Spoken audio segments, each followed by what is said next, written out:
In the heart of the imperial palace, where power and intrigue intertwined like the tendrils of a poisonous vine, whispers began to circulate. Whispers of a perfume so intoxicating it could enchant even the most guarded of hearts. Its name, the Drunken Beauty. But to Maman's trained nose, the heady sweetness carried a sinister undertone, a discordant note that set her senses on edge.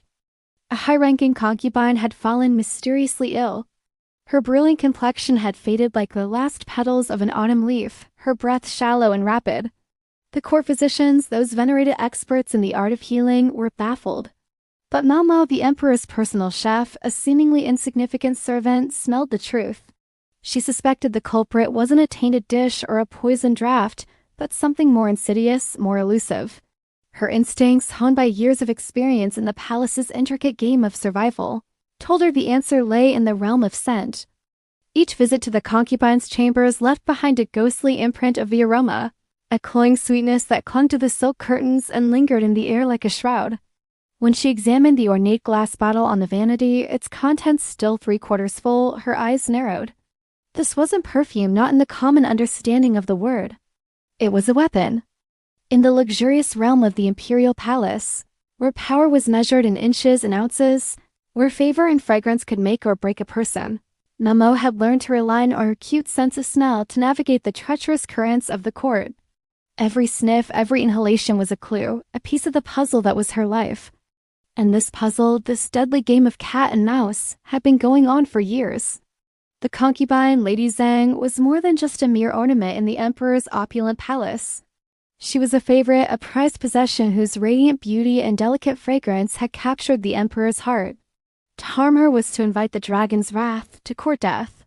Yet someone had dared to do just that.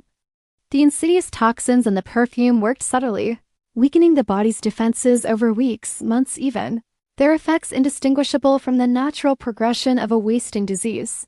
Whoever had orchestrated this had known exactly what they were doing, how to strike without leaving a trace.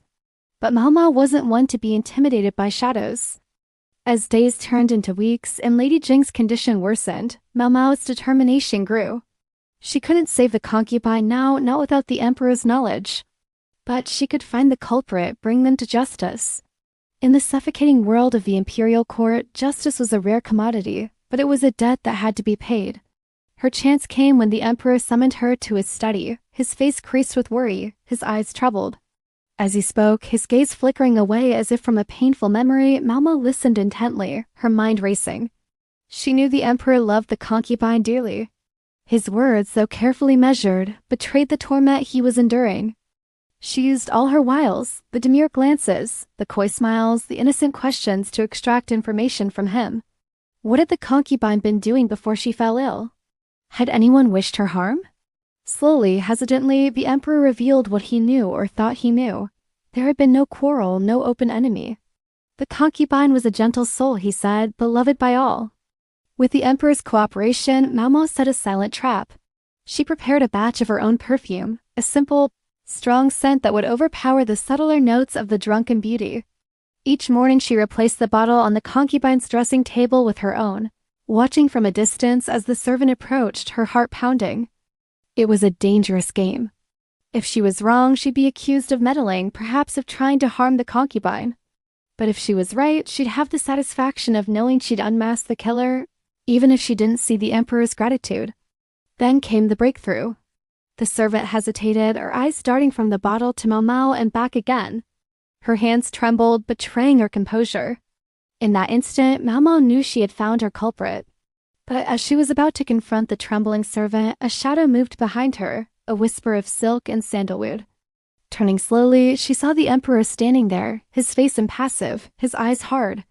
Beside him stood Lady Zhang, her face pale, her eyes dark. The game, it seemed, was afoot once more.